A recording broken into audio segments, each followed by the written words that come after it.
रिया भाभी मुझसे कहने लगी, देवर जी अगर आप शादी में अकेले जा रहे हो तो मैं आपके साथ चलूंगी। दोनों चलेंगे, पूरा मजा आएगा। 4-5 दिन आपके साथ रहूंगी।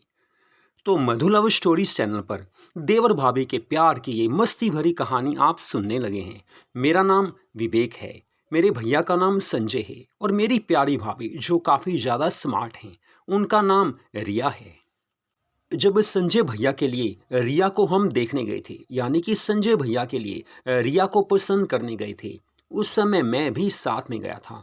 मम्मा पापा थे, मैं था, संजय भैया थे और मेरी प्यारी मस्त दीदी थी। हम सभी लड़की देखने गए थे। रिया भाभी को देखा, वो काफ़ी प्यारी थी। सच में वो काफ़ी क्यूट थी। उनकी मस्त अदाएं देखकर मुझे ऐसा लगा कि ये ही अगर मेरी भाभी बन जाएं तो कितना अच्छा लगेगा। तो वहाँ सब बातें हुई जैसे रिश्ते के वक्त होती हैं। लेकिन वापसी पर अकेले में मैंने उन्हें बोल दिया था, रिया भाभी सच बोलूं आप काफ़ी प्यारे हो। आप जैसी खूबसूरत भाभी मैंने कहीं भी नहीं देखी है। वो मुझे मुस्कुराकर कहने लगी, अभी आपकी भाभी नहीं बनी हूँ देवर जी। मैंने कहा, देवर जी तो आपने भी बोल दिया। वो हंसकर कहने लगी, हाँ ये गलती तो हो गई। बस हम दोनों में एक छोटी सी बात हुई क्योंकि हमें वापस आना था, लेकिन रिश्ता तय हो चुका था। अब रिया मेरी भाभी बन चुकी थी। यानी कि अगले महीने संजय भैया की शादी रिया से होने वाली थी। वो वक्त भी आ गया जब संजय भैया की शादी रिया से हुई थी। रिया भाभी उस दिन काफ़ी ज़्यादा क्यूट लग रही थी। मुझे अब भी याद है, गोल्डन ड्रेस में वो इतनी क्यूट लग रही थी कि हर किसी की नज़रें उनकी ओर थी। दुल्हन के रूप में वो इतनी प्यारी लग रही थी कि सच में मुझे काफ़ी खुशी हुई कि मेरी भाभी कितनी प्यारी हैं, कितनी सुंदर हैं और कितनी मस्त हैं। वैसे स्टेज पर डांस करते समय मैंने उन्हें बोला भी था कि अब तो मुझे भी आपका प्यार मिलेगा। वो कहने लगी, हाँ ये बात तो सही है, घर में आऊँगी तो सभी को प्यार तो ज़रूर दूंगी। फिर मैंने कहा, अरे यार भाभी वो प्यार नहीं। लेकिन इससे आगे रिया भाभी ने कुछ बोला नहीं क्योंकि उस समय शादी का फंक्शन चल रहा था। शादी हो चुकी थी और रिया मेरी भाभी बन चुकी थी। घर में शादी से अगले दिन रिया भाभी काफ़ी ज़्यादा प्यारी लग रही थी। उस दिन उन्होंने गुलाबी साड़ी डाली थी। गुलाबी साड़ी रेड ब्लाउज में वो कितनी मस्त लग रही थी। हम सब बैठे हुए थे, बातें कर रहे थे। कुछ रिश्तेदार भी घर में थे। हम सब खुशी से बातें कर रहे थे क्योंकि जब शादी होती है घर में खुशियां आ ही जाती हैं। लेकिन मेरी नज़रें रिया भाभी की ओर थी। मुझे ऐसा लग रहा था कि मुझे एक प्यारा दोस्त मिल गया जो मेरा हर जगह साथ देगा। फिर ऐसे ही बस बातें चलती रही। शाम तक सभी रिश्तेदार भी चले गए थे। 2-4 दिन के बाद मैंने रिया भाभी से अकेले में कहा कि भाभी आपसे बात करनी है। वो कहने लगी, हाँ देवर जी कीजिए बात, मैंने आपको मना थोड़े किया है। मैंने कहा, भाभी देखो थोड़ा टाइम तो ज़रूर लगेगा, मुझे आपसे काफ़ी बातें करनी हैं। वो कहने लगी, अरे देवर जी कहिए ना, आपको क्या बोलना है। बड़े मस्त अंदाज में उन्होंने प्यार भरी मस्ती भरी आवाज़ में बोला। तो मैंने कहा, बस भाभी आपसे दोस्ती करनी है, आपसे प्यार हो गया है। वो कहने लगी, हाँ प्यार तो होना चाहिए, हर रिश्ते में, घर में, परिवार में प्यार होना ही चाहिए। मैंने कहा, आप ना समझ क्यों बन रहे हो।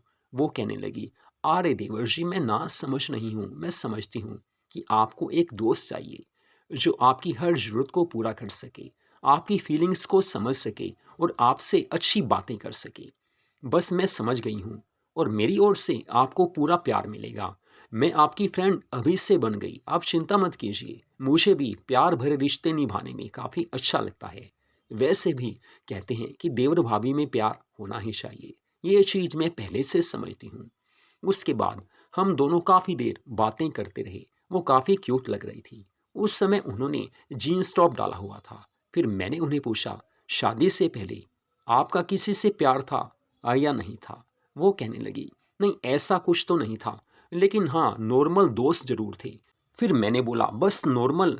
तो वो कहने लगी, हाँ देवर जी बस नॉर्मल, क्योंकि मुझे ऐसे रिश्तों में अच्छा नहीं लगता। लेकिन अब शादी हो गई है, अब तो वैसे भी प्यार मिलेगा ही मिलेगा।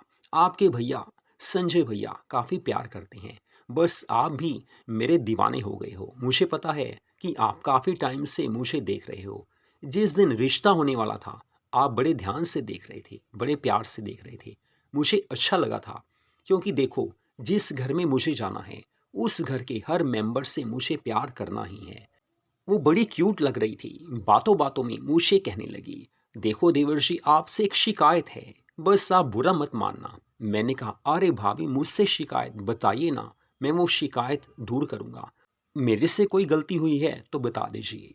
तो रिया भाभी कहने लगी, अरे देवर्षि, आप इतनी प्यार भरी बातें करते हो, गलती तो नहीं हो सकती, लेकिन आपने मुझे कोई प्यारा सा गिफ्ट अभी भी नहीं दिया। मैंने तो सोचा था कि जिस दिन रिश्ता होगा आप मेरे लिए कोई गिफ्ट जरूर लेकर आएंगे, लेकिन उस दिन भी आपने कुछ नहीं दिया। शादी के दिन वो तो नॉर्मल बात होती है, लेकिन अब मुझे आपने कोई गिफ्ट नहीं दिया। प्यार तो आप खूब जताते हैं, लेकिन प्यार ऐसे नहीं होता है, कुछ ना कुछ देना ही पड़ता है। प्यार में ये जरूरी है, गिफ्ट तो जरूर चाहिए। वैसे रिया भाभी ने बात तो बिल्कुल पक्की की थी, सही बात की थी, क्योंकि प्यार में गिफ्ट जरूरी होता है। वैसे भी भाभी को गिफ्ट देना ही था, लेकिन ये चीज मैं भूल गया था। मेरे से गलती हो गई थी। मैंने उसी समय उन्हें बोला, सॉरी भाभी, सच में यार, मेरे से काफ़ी बड़ी गलती हुई है, लेकिन अब गलती का सुधार होगा। आगे से आपको कोई भी शिकायत का मौका नहीं मिलेगा। वो मुस्कुराकर कहने लगी, नहीं, बस मेरे दिल में आपके लिए प्यार है, और जहाँ हक होता है वहीं कुछ मांगा जा सकता है। बस उन्होंने ऐसा बोला तो मैंने कहा, ये बात आपने बिल्कुल सच्ची कही है। मैंने कहा, बस ऐसे करते हैं, कल आपको साथ लेकर चलूँगा, शॉपिंग करवाऊँगा, आपने जो भी लेना है वो आप ले लेना। फिर वो कहने लगी, हाँ वो तो ले लूँगी, लेकिन एक गिफ्ट ऐसा चाहिए जो आप खुद लेकर आओगे। आप मेरे लिए खुद लेकर आओगे, वो मैं आपको नहीं बताऊंगी कि क्या लेकर आना है। मैंने कहा, जी भाभी, आपका हर हुक्म सर आंखों पर। उन्हें ऐसे मैंने अपनी बातों से खुश कर दिया था। वो भी मेरी दीवानी सी होने लगी थी, क्योंकि घर में मैं उनका लाडला बन चुका था। वैसे मेरी दीदी की शादी पहले ही हो चुकी थी, वो कभी कभी आती थी, लेकिन घर में मम्मी थे, पापा थे, मैं था और मेरा बड़ा भाई संजय था। और संजय भैया शाम को काफ़ी देर से आते थे, लेकिन मैं तो दोपहर में ही घर आ जाता था, क्योंकि कॉलेज के टाइम में मस्ती तो होती ही रहती है। कॉलेज का टाइम ज़बरदस्त होता है, ना कोई चिंता ना कोई फिक्र, बस भाभी का मैं दीवाना हो गया था और भाभी मेरी दीवानी बन चली थी। अगली सुबह जब नाश्ता हमने कर लिया था, मैंने उन्हें बोला, देखो भाभी, घर में सब कुछ तो बता नहीं सकता, आप मार्केट में आ जाना, वहीं से आपको शॉपिंग करवा दूंगा।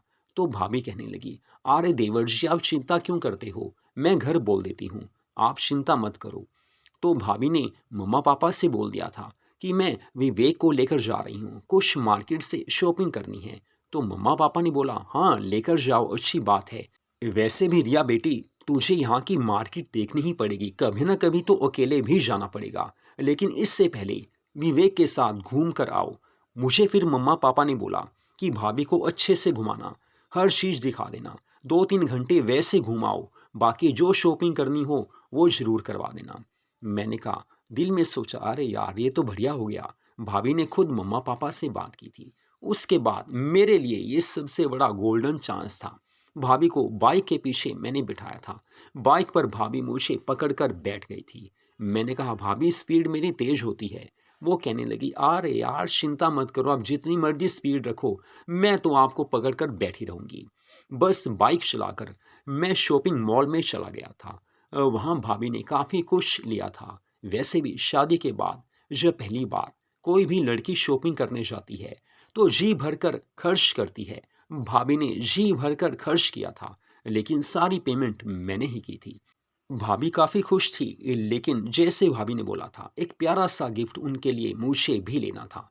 तो मैंने उनके लिए एक ब्यूटीफुल रेड कलर की स्लीवलेस नाइटी गिफ्ट में ली थी। साथ में एक मेकअप किट प्यारी सी जो थी वो गिफ्ट में ली थी। वो मैंने उनसे अलग होकर ली थी, ताकि उनको सरप्राइज़ दे सकूं। काफ़ी देर तक हम वहाँ पर शॉपिंग करते रहे। फिर हम होटल में चले गए। वहाँ पर हमने खाना खाया, क्योंकि आज यही मूड था कि खाना बाहर ही खाना है। भाभी को जी भरकर मैं खुश कर रहा था, क्योंकि वो मेरी क्लोज़ फ्रेंड भी बन चुकी थी और मेरी प्यार भी थी, यानी कि मेरा प्यार भी थी। बस शाम को हम घर वापस आए। हालाँकि संजय भैया के आने से पहले हम घर आ गए थे। जाकर भाभी ने सारा कुछ दिखाया जो हमने वहाँ से लिया था। मम्मी पापा खुश हो गए, कहने लगे, रिया बेटी ये तेरा अपना ही घर है, कहीं भी आना जाना हो कोई रोक टोक नहीं है, कभी विवेक के साथ चली जा, संजय फ्री हो तो उसके साथ चली जाना। मम्मा पापा भी रिया से काफ़ी प्यार करते थे। रिया भाभी खुश थी। थोड़ी देर में संजय भैया आ गए थे। फिर मैं अपने काम से बाहर चला गया था, क्योंकि कई बार ऐसे काम होते हैं जो करने ही होते हैं। अगली सुबह जब संजय भैया चले गए, मैं भी कॉलेज चला गया था। कॉलेज से मैंने भाभी को फ़ोन किया, रिया भाभी आपके लिए सरप्राइज़ गिफ्ट तो आ चुका है। वो कहने लगी, हाँ मुझे ये तो अंदाज़ा था कि आप लेकर ज़रूर आओगे, लेकिन है क्या बताओ तो सही यार। मुझे उस गिफ्ट का बड़ा इंतजार है। मैंने कहा बताऊंगा नहीं, मैं तो घर आऊंगा तभी आपको हाथों से दूंगा। फिर वो कहने लगी, चलो इंतजार तो करना पड़ेगा, अब गिफ्ट मिलना है यार, इंतजार तो जरूर करूंगी। तभी मम्मा का फ़ोन आ गया कि पापा के साथ मैं कहीं जा रही हूँ। मैंने कहा ओके मम्मा, मैं जल्दी आ जाऊँगा। बस वैसे कॉलेज से मैंने काफ़ी लेट आना था, लेकिन मैं 11 बजे ही कॉलेज से वापस आ गया था। घर आकर देखा भाभी जीन्स टॉप में सोफे पर बैठी हुई सेल फोन पर मस्ती वाले सॉन्ग्स देख रही थी, यानी कि रोमांटिक गाने वो देख रही थी। फिर मैंने उन्हें बोला, भाभी क्या चल रहा है? तो वो मुझे कहने लगी, अरे देवर जी कुछ नहीं, बस सॉन्ग्स देख रही थी। फिर मैंने उन्हें बोला, चलिए मेरे बेडरूम में। वो कहने लगी, क्या?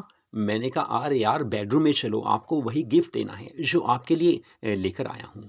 तो भाभी कहने लगी, वाओ मैं तो भूल ही गई थी। बस उन्हें लेकर मैं बेडरूम में चला गया था। उन्हें वो ब्यूटीफुल नाइटी दी और साथ में मेकअप किट दी। फिर मैंने उन्हें बोला, बस मुझे अभी के अभी ये ड्रेस डालकर दिखाओ। वो कहने लगी, जैसी आपकी इच्छा, हम तो देवर जी को पूरा खुश करेंगे। आपकी बात टाल नहीं सकती, क्योंकि आपसे प्यार जो है, दोस्ती जो है। बस उसके बाद भाभी अपने बेडरूम में चली गई थी।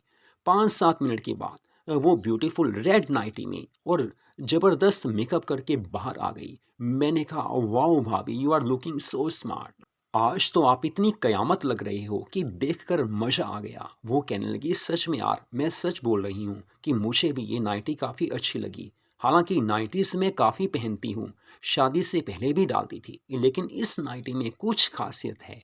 मैंने कहा, ये तो प्यार से खरीदी गई है मेरी जान। वो कहने लगी, अच्छा अब आपकी जान भी बन गए हम। फिर मैंने कहा, देखो यार भाभी, जहाँ प्यार हो वहाँ सामने वाले को जान जरूर कहना चाहिए। वो कहने लगी, मुझे अच्छा लगता है। आपके भैया तो कभी जान बोलते ही नहीं हैं। वो रोमांटिक नहीं है, लेकिन चलो आप तो रोमांटिक हो। बस उसके बाद हम दोनों प्यार से बातें करने लगे, प्यार भी करने लगे। उसके बाद कुछ दिनों के बाद कुछ ऐसा हुआ, शादियाँ आ गई थी, शादियों का सीजन था। 2 कार्ड हमारे घर भी आए हुए थे। अब भैया तो शादी में जा नहीं सकते थे, लेकिन घर वालों ने मुझसे ही कहा कि तुझे ही शिमला में शादी पर जाना पड़ेगा। लोकल वाली शादी में मम्मी पापा चले जाएंगे। अब मेरा दिल तो था कि कोई ना कोई साथ जरूर जाए, लेकिन फिर भी कोई साथ जाने को तैयार नहीं था। भाभी से अभी बात नहीं हुई थी। तो बस ऐसे ही शाम को अपने बेडरूम में मैं बैठा हुआ था, तभी भाभी आ गई थी। कहने लगी, देवर जी किस चिंता में हो? हमारे होते हुए आप चिंता में रहो, ऐसा अच्छा नहीं लगता यार। मैंने कहा, नहीं ऐसा नहीं है भाभी, एक्चुअली में 2 शादियां आई हैं। लोकल वाली शादी में मम्मी पापा जाएंगे, लेकिन जो शिमला में शादी है मुझे अकेला जाना पड़ेगा। बस वही सोच रहा था। तो भाभी कहने लगी, अरे यार मुझे सब पता चल गया है। हालांकि रात को मैं सोई हुई थी जब आपकी सबसे बातें हुई थी, लेकिन सुबह आपके ब्रदर ने मुझे सब बता दिया था। लेकिन मैं तो खुशी से बोल रही हूँ कि आप शादी में जा ही रहे हो तो अकेले मत जाओ, मैं आपके साथ चलूँगी, पूरी मस्ती करेंगे। वैसे भी शादियों में जाकर, फंक्शंस में जाकर मुझे अच्छा लगता है। तो देवर जी चिंता छोड़ दीजिए, मैं आपके साथ ही रहूंगी। मम्मा पापा से मैंने बात कर ली है, आपके भैया ने भी हाँ कर दी है, अभी फ़ोन पर उनसे बात की है। मैंने कहा, सच में भाभी? वो कहने लगी, अरे यार झूठ थोड़ी बोल रही हूँ, बस मैंने उन्हें गले से लगा लिया। मैं काफ़ी खुश था, क्योंकि उन्होंने मेरी काफ़ी बड़ी चिंता दूर कर दी थी। लेकिन वो मुझे कहने लगी, देवर जी बस आपको काफ़ी पैसा खर्च करना पड़ेगा, क्योंकि शादियों के लिए ड्रेसेस तो ज़बरदस्त होनी चाहिए। मैंने कहा, अरे मेरी जान, आप जो बोलोगे वो ड्रेस आ जाएगी। बस 2-3 दिनों में मैं उनके लिए ड्रेसेस लेने चला गया था। वो साथ गई थी, उन्हें अच्छी शॉपिंग करवाई। जी भरकर उन्होंने शॉपिंग की थी। मस्ती भरे गाउन्स, बैकलेस ड्रेसेस उन्होंने ली थी। और हम दोनों शिमला में शादी में चले ही गए थे। शादी में हम 4 दिन लगा कर आए थे, लेकिन भाभी ने जी भरकर मुझे वो प्यार दिया था, वो खुशी दी थी कि जिसे मैं भूल नहीं सकता। मेरी भाभी सच में यार गुलाब का फूल है, जिसकी हर पंखुड़ी में खुशबू है। हम अच्छे दोस्त हैं, प्यार भी करते हैं और इसी से ज़िंदगी का पूरा मज़ा मिलता है। तो मधु लव स्टोरीज चैनल पर ये कहानी आपने सुनी। ऐसी कहानियों को सुनने के लिए हमारे चैनल को सब्सक्राइब ज़रूर कीजिए।